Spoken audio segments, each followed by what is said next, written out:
I'm bringing you in up close. I wanted to show you a couple things here.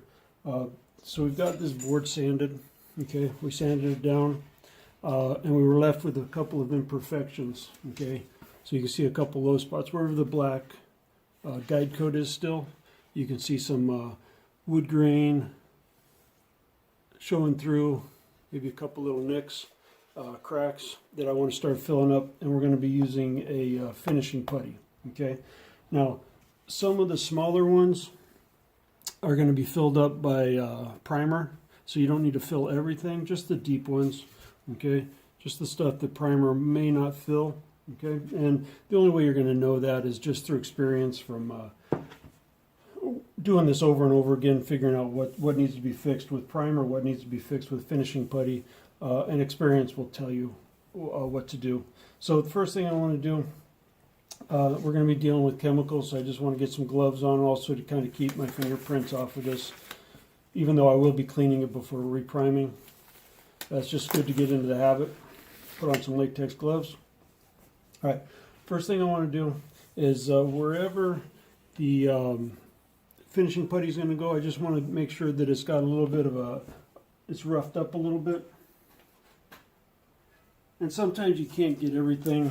You want to try to get into some of the deeper stuff just to make sure that it's sanded where the putty is going to be going. So I'm just ripping off a little piece. This is just some 220. You don't want to go too rough.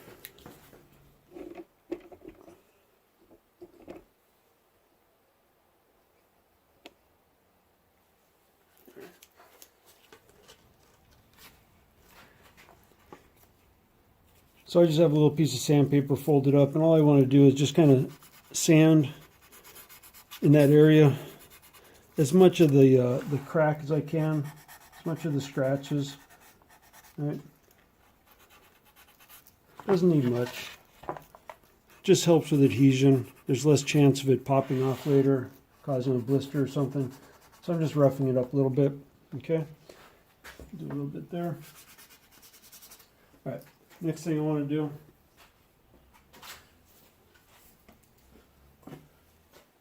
a little air, but I want to make sure that all the dust and debris has been blown out of wherever we're going to put finishing putty. Okay, I want to make sure it's nice and clean. All right, so you can see I didn't get all the guide coat, but it's roughed up as best as I can without digging in too deep. Okay, and then I just blew it off to make sure there's no dust trapped in there. All right, so kind of remember where those spots are going to be that you're going to fix. So we're going to start using finishing putty. All right, this is basically a body filler, but it's a thinner consistency. It's only meant for fixing small imperfections, not for filling big dents or gouges or anything like that. So use it sparingly. And with this, you use a hardener. So without the hardener, it's never going to dry. So you want to make sure that you're using the hardener. And this is what comes with the finishing putty. You can also use just regular Bondo body filler hardener, same stuff. So this is what we're going to be using. I've got a mixing board to mix it on.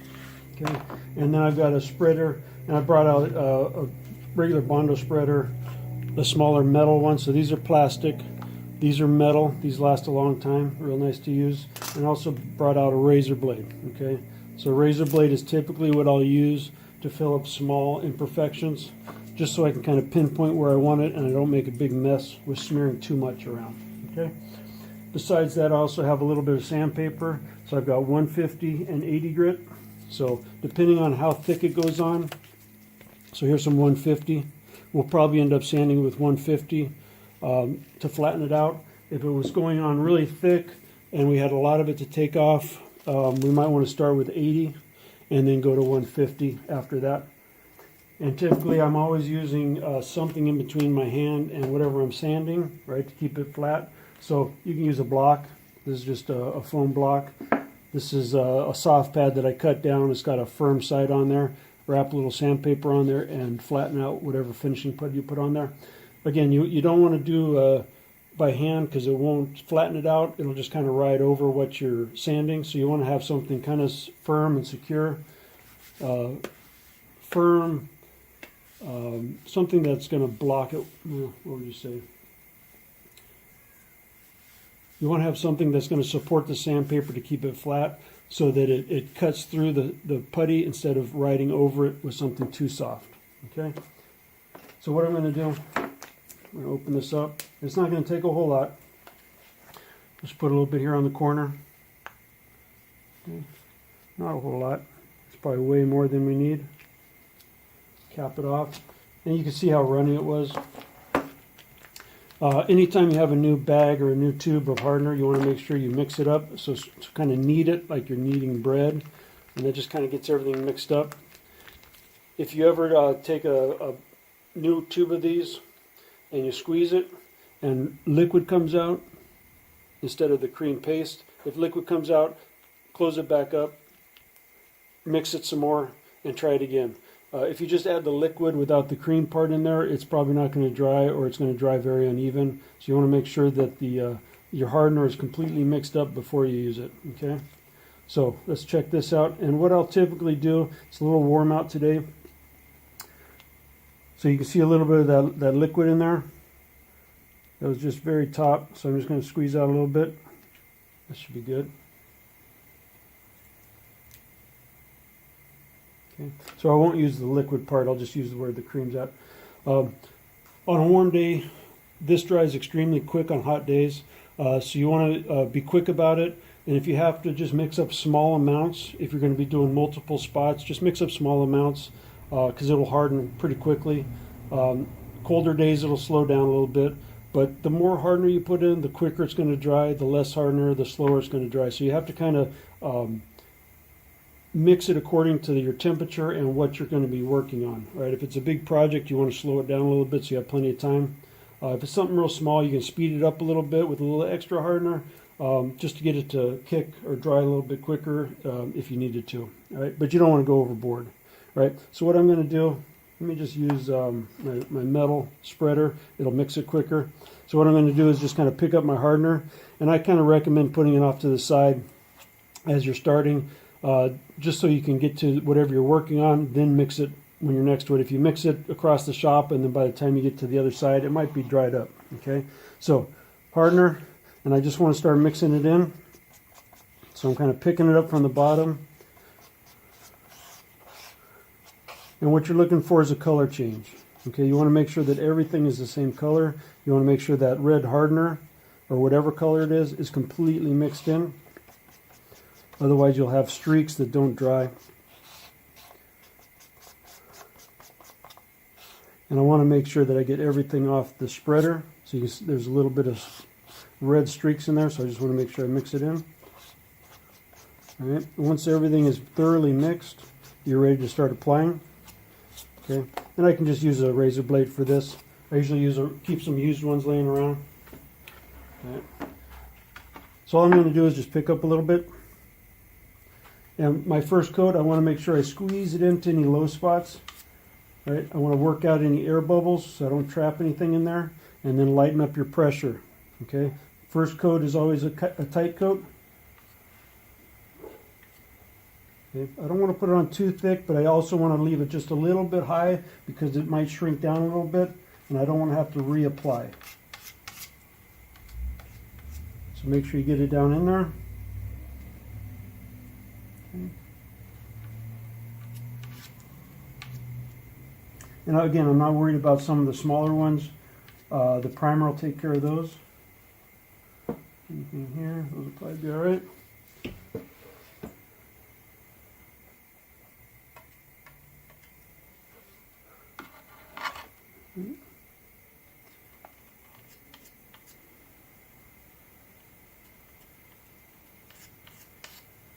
Okay. Try to be as clean as possible. You don't want it smeared everywhere. Kind of keep it small and contained. I think we'll be all right. I don't need to fill everything if I'm going to reprime it. If it's a deep hole, you want to fill it. If it's a deep kind of scratch, fill it. But for real minor stuff, you could probably get away without. Okay. All right. So one of the nice things about using a razor blade is you don't have to worry about cleaning it. Right. These panels, the boards, you just throw away. Right. So the only thing I have to clean is my spreader, and with that,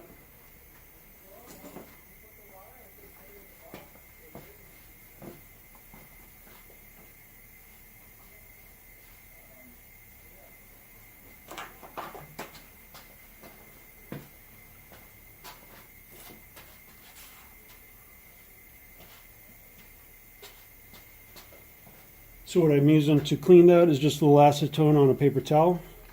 And you want to make sure you clean these before they dry, otherwise they're a pain. It's much easier while it's still fresh. Clean it off, and it's ready for the next time to use it, okay? Now, if you look, it's already drying up, see that? So within that short amount of time, it's already firming up, okay? It also generates a little bit of heat, so if you touch it, you can kind of feel a little bit of heat, okay? So that's the way it should be working. So we'll let that sit maybe about 10 minutes. I want to make sure that that putty is completely dry. Don't try sanding it while it's still a little fresh. It gets a little rubbery and it'll want to peel off sometimes, all right? So let that completely dry before we start sanding, and we'll be back.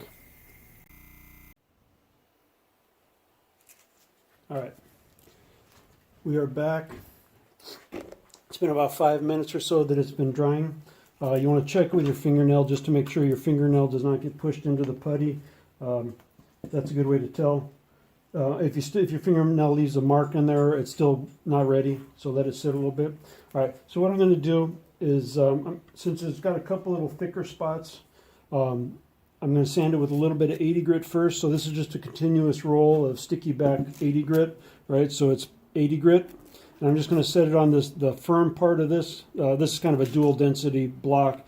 It's got softer foam and harder foam. So I'm going to try a little part right here, stick it onto the harder part, and use that as a little bit of a block, okay? Now when we're sanding, I'm not trying to sand all the gray area. I'm mainly focusing on the finishing putty that we put on. And what I'm trying to do is take it down, okay? So I want to start sanding off the high peaks of it until it gets down to the level of the primer that we already put on there. But also remember that we're doing two different grits. So I'm doing the roughing out with the 80 grit, and then I'm going to finish it off with 150, okay? And again, I'm trying not to sand too much of the primer because I don't want it to go down to the wood on this. So let's see how it goes. And again, with the sanding, you're sanding it the same as when we sanded the board. Cross hatch pattern, right? Don't go in the same direction constantly. You want to mix it up a little bit, and keep checking constantly to see check your progress. Okay, let's try this one on the back here. So just focusing on the putty, very light pressure. Now it is going to get scratches around it, but I'm not focusing on sanding that. Just focusing on sanding the putty itself, right?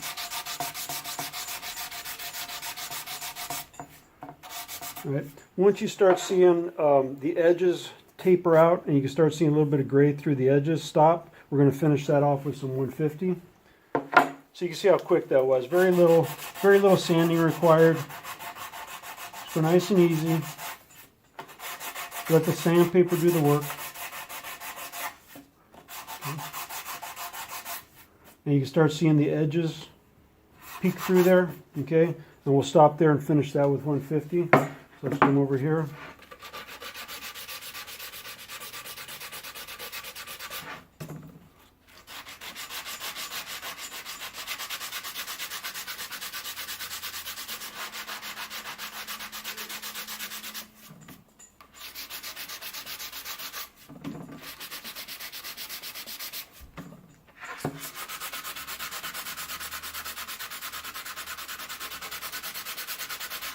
So I'm trying to keep it small. I don't want to do more work for myself than I need to with putting scratches in the rest of the board. Keep it nice and small, but make sure you keep the block flat. Don't try to dig at it.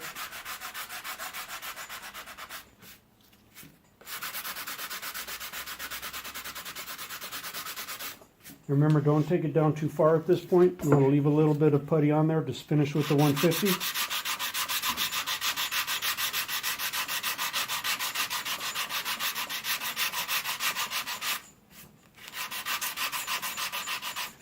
Now with something like this, you want to make sure that you're wearing your mask. Right? You are creating some dust. You want to make sure that you're wearing at least the paper mask.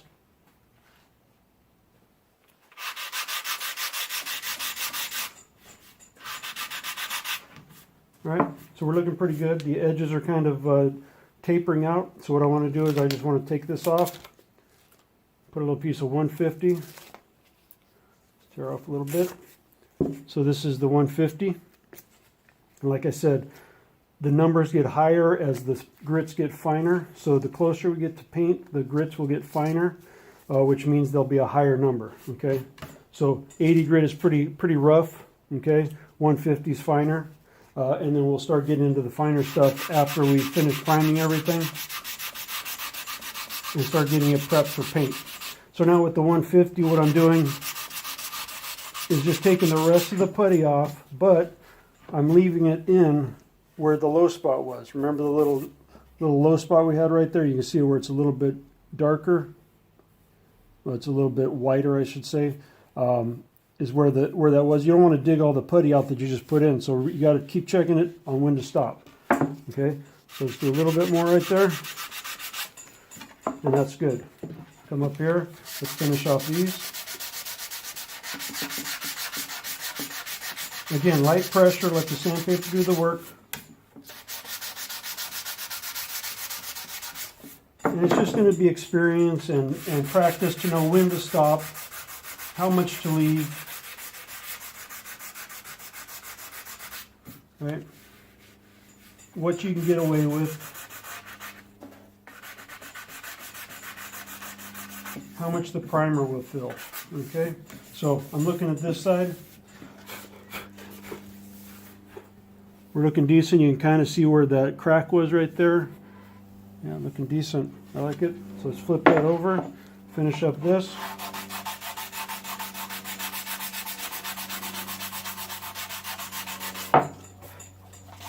If you can feel the edge where the putty ended, if you can feel it with your finger, keep sanding. You want to make sure that you cannot feel that edge, okay? You want to be able to feel it nice and smooth. Come over here. So you can see where the putty is ended, where we were spread it. We want to make sure that we get rid of all these sharp lines and have everything tapered out, feathered out. So you can still see a little bit of a line right there. You can feel just a little bit. This is where you got to start developing the feel, what you're feeling. Okay. All right. Let's check that out. Okay, so those were our two low spots right there and right there, fixed. And then our little wood grain spots in here, the rest of the primer will fill. And I think we're ready to reprime. Now with the reprime, since most of the filling has already been done, we probably need maybe a coat, 1 to 2 coats, depending on how thick it goes on. And that should be fine. We don't need to reprime it with 3 thick coats like we did the first time. 1 or 2 coats should be plenty, and we'll be good to go. All right, so next time you'll see it, we'll be getting it primed.